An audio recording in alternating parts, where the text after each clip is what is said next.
चले नकवी साहब से पूछ रहे। नकवी साहब, आप एग्री करते हैं इस चीज से? अब देखिए, बात यह है कि ईरान के ऊपर हमला हुआ। दी एग्रेसर वाज इजराइल, यूएस। हाँ, और ईरान, उनके जो उस वक्त मकासद उन्होंने कहे थे कि वो ईरान में उनके एटमी प्रोग्राम को ख़त्म कर देंगे, बैलिस्टिक मिसाइल प्रोग्राम ख़त्म कर देंगे, और वहाँ की हुकूमत को बदल देंगे।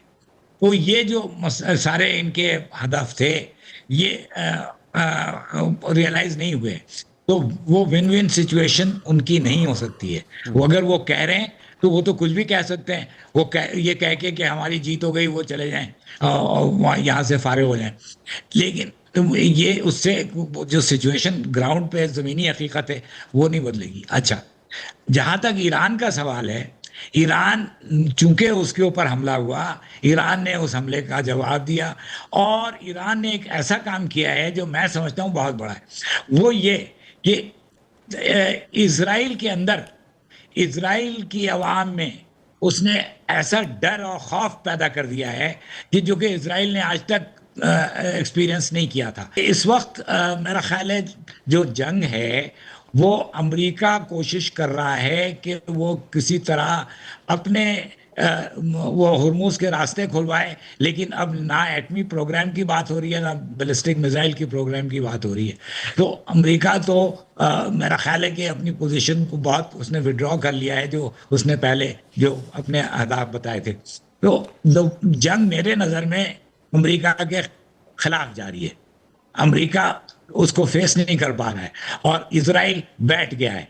अब ईरानी रहता है तो ईरान विन विन कह सकता है, और मगर वो अभी विन विन कह नहीं रहा। वो ये कह रहा है कि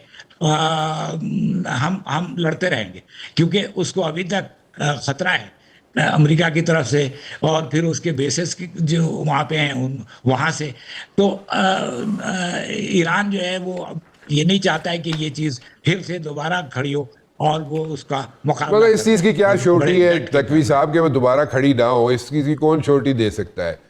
आई डोंट थिंक सो कि somebody can come up with this thing with a guarantee. Well, any state, any government, any leader can come up with a guarantee. It's very difficult. ये ठीक, सही, सही है। लेकिन राणा साहब, बात यह है कि इसका एक एक ही तरीका होता है, टू रेज द कॉस्ट। उसकी उसकी कीमत इतनी ज्यादा कर देंगे कि वो हिम्मत नहीं करेंगे कि फिर से उनको तंग करें आके। नकवी साहब, ये नकवी साहब, व्हाट आर द चांसेस कि जनाब किसी स्टेज पे मुज़ाकरात, क्योंकि हर कॉन्फ्लिक्ट के जब होता है, चाहे फर्स्ट वर्ल्ड वॉर हो, चाहे सेकंड वर्ल्ड वॉर हो, कोई भी कॉन्फ्लिक्ट हो, उसमें बैकडोर डिप्लोमेसी तो चलती रहती है। इन दिस पर्टिकुलर केस कोई बैकडोर डिप्लोमेसी के चैनल खुले हुए हैं या खुल सकते हैं in the days to come जी? क्या मैं समझता हूं कि अमेरिका और ईरान के दरमियान डायरेक्टली तो बैकडोर चैनल भी नहीं खुल सक रहा, क्योंकि वो ईरान की बहुत सख्त पोजीशन है और अमेरिका भी अपनी हार्ड पोजीशन लेकर बैठा हुआ है, एटलीस्ट पब्लिक जो पोस्चर है वो। तो बैकडोर जो है, मैं रूस और चीन की तरफ देखता हूं। मैं समझता हूं कि तो वो चीन लोग तो कुछ पहले करेंगे कह कि, चुका है जी कि at the very first place ये वॉर होनी नहीं चाहिए थी नकवी साहब।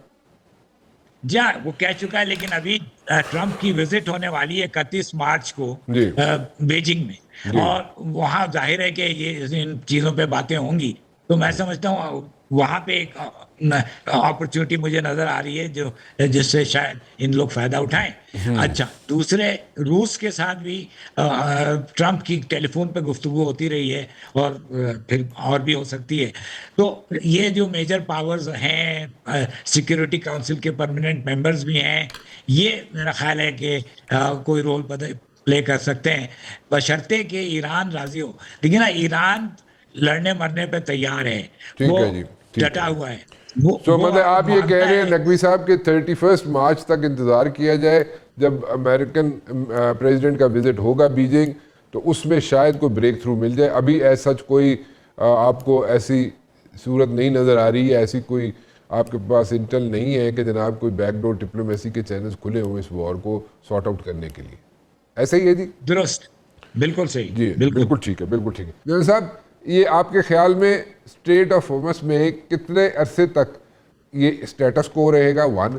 और अगर ये किसी हद तक ये सबसाइड भी कर जाती है या किसी हद तक कमी आ जाती है जंग में, या for that matter sort out हो जाती है जंग, जो कि अगले 2-4 हफ्तों में शायद मुमकिन है हो जाए, लेकिन अगर हो भी जाती है तो फिर स्ट्रेट ऑफ होर्मुज़ पे अपनी हेजमनी, अपनी ताकत, अपना सब कुछ असर रसूख शो करने के लिए अमेरिका ने इसीलिए वहाँ से जनाब मज़ीद फ़ौजें मंगवाई हैं सेंटकॉम के कहने पे, या कोई और भी रीज़न हो सकता है?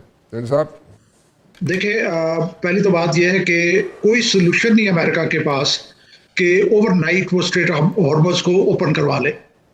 सो वी कैन फोर सी कि जब अमेरिका इस ट्रैक पे जाएगा, ये इस ऑप्शन को अडॉप्ट करेगा कि मैंने स्ट्रेट ऑफ हॉर्मज़ को ओपन करवाना है, तो कुछ एक्शंस और काउंटर एक्शंस होंगे। उनमें ये होगा कि अमेरिका को अपनी फोर्सेस लेके आएगा, अमेरिका को ऑफेंसिव प्लान बनाएगा, उसको डिफेंड करने के लिए चाइना ईरान के भी एक्शंस होंगे, जिसमें एक one of the most likely action है माइनिंग ऑफ स्ट्रेट ऑफ हॉर्मज़। अगर तो माइनिंग हो जाती है तो फिर तो ये आई वुड से कि ये मतलब ऑलमोस्ट अ ईयर का काम होगा। जब कभी सेसेशन ऑफ हॉस्टिलिटीज होती हैं और उसको दोबारा से ओपन करने की होती है, तो D mining will be a long and arduous process, number one. अगर उसके अलावा कोई इनकी नेगोशिएशन हो जाती है, कोई बातचीत हो जाती है, तो वो एक अलग बात है। लेकिन अगर इस पे कॉन्फ्लिक्ट चलता है स्ट्रेट ऑफ हॉर्मज़ को ओपन करने पे, और in any case I would say कि ये थोड़ा सा लंबा प्रोसेस होगा। This will not be a matter of week, 10 days और अ मंथ, बल्कि उससे बहुत ज़्यादा टाइम लगेगा स्ट्रेट ऑफ हॉर्मज़ को ओपन करना और उसको एब्सोल्युटली ट्रबल फ्री करना कि वहाँ से शिप्स उसी तरीके से नॉर्मल मूव कर सकें जैसे वो पहले मूव कर रहे थे।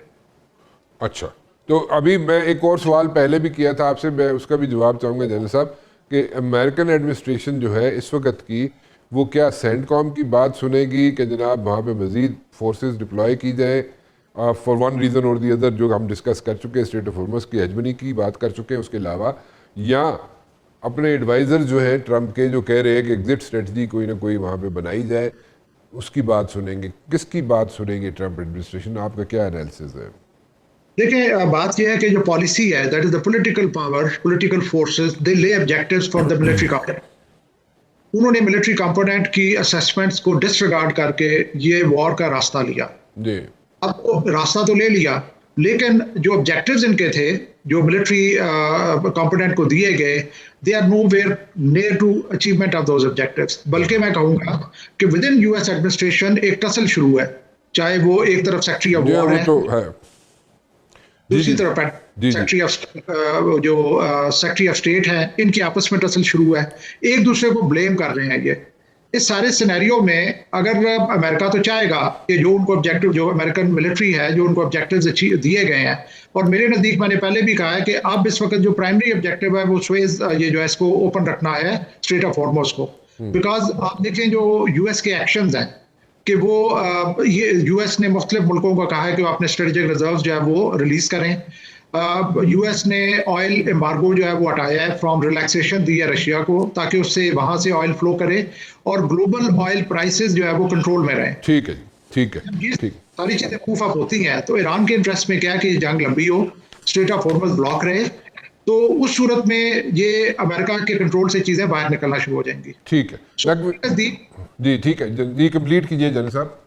मेरे नज़दीक जो ईरान ने जो स्ट्रेटेजी अडॉप्ट की है वो अभी तक बहुत सक्सेसफुल नजर आ रही है। एक तो ये कि ईरान ने ये कोशिश की, किसी भी इस तरह की सिचुएशन में आपका प्राइमरी ऑब्जेक्टिव होता है कि अलायंस जो है वो इकट्ठी होकर कोई कार्रवाई ना कर सके।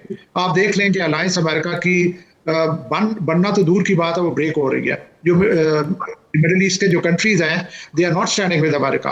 हर तरह से कोशिश की गई है वो जंग में शामिल हो, वो जंग में शामिल नहीं हो रहे।